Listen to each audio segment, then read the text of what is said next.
பொட்டல் நிலம், ஒற்றை மரம், அதை தாண்டி காடு. ஒரு மான் ஓடிக்கொண்டிருக்கிறது. தட்டு தடுமாறி ஓடுகிறது மான், பதட்டத்தோடு ஓடுகிறது மான், அப்பப்ப திரும்பி திரும்பி பார்த்து கொண்டு ஓடுகிறது மான். கேமராவை கொஞ்சம் திருப்புறோம், எதை பார்க்குதுன்னு. அங்கே ஒரு வேடன் அம்பை குறி வைத்துக் கொண்டிருக்கிறார். அந்த மானை குறி வைத்துக் கொண்டிருக்கிறான் ஒரு வேடன். அதில் அகப்பட்டு விடக்கூடாது என்று பதறி பதறி ஓடுகின்ற மான் அந்த ஒற்றை மர நிழலில் கொஞ்சம் ஆசுவாசப்படுவதற்காக நிற்கிறது. அதன் கால்கள் விதிர்விதித்துக் கொண்டிருக்கின்றன. இதோ கொஞ்ச நேரத்தில் காட்டுக்குள் நுழைந்து விட்டால் வேடனிடமிருந்து தப்பித்து விடலாம் என்று காட்டை பார்க்கிறது. காடு தீப்பிடித்து எரிகிறது. என்ன செய்வது என்ற பயத்தோடு திரும்பி பார்க்கிறது. அப்பொழுது காட்டிலிருந்து புறப்பட்டு வந்த ஒரு புலி மானை பார்த்துக் கொண்டு நிற்கிறது. என்ன செய்வது என்று தெரியாமல் இந்த பக்கம் போகலாம் என்று இடது பக்கம் திரும்பினால் எந்த மிருகத்திற்கும் பிடிக்காத வானத்திலிருந்து பேர் இடி கேட்கிறது. அந்த வினாடிகள் காலெல்லாம் நடுங்க யோசிக்கிறது. அதனால் அடுத்த அடி எடுத்து வைக்க முடியவில்லை. காரணம் அது பிரசவ வலியில் இருக்கிறது. இவ்வளவு சூழல். அப்பொழுது அதற்கு ஆன்மாவிடம் பேசுகிறது. நான் என்ன செய்ய? ஆன்மா இடத்தில் கேட்கிறது. ஏன் மானே, திரும்பி வேற இடத்தில் போய் அடிபட்டு சாக போகிறாயா?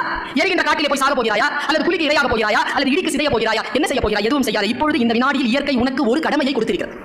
அந்த கடமை இந்த குட்டியை ஈனுவது. அதை மட்டும் செய் என்று ஆன்மா கட்டளையிடுகிறது. அந்த ஆன்மாவின் கட்டளைக்கு அடிபணிந்த அந்த மான் எல்லா பேராபத்துகளையும் மறந்துவிட்டு குட்டியை ஈனுவது தன்னுடைய கவனத்தை செலுத்துகிறது. குட்டி ஈனக்கூடிய அந்த சூழலை வேடன் பார்க்கிறார்.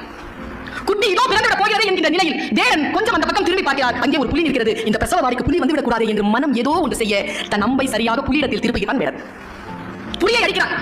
தன் மீது அம்பு பாய்ந்த போது தன்னை அடித்த வேடனை துரத்துகிறது புலி. இரண்டாவது காலி. இது இருக்கிறது இல்லையா? அந்த வினாடியில் பெரும் மழையாக பெய்து காட்டிலே இருக்கக்கூடிய தீ அடைகிறது. இது கதை. சொல்லும் நீதி என்ன தெரியுமா? நீ உன் கடமையை முழுமையாக செய்தால் உன்னை சுற்றி இருக்கக்கூடிய பேராபத்துகளை இயற்கை பார்த்துக் கொள்ளும் என்கின்ற ஆழம். நம் மனம்தான் நமக்கு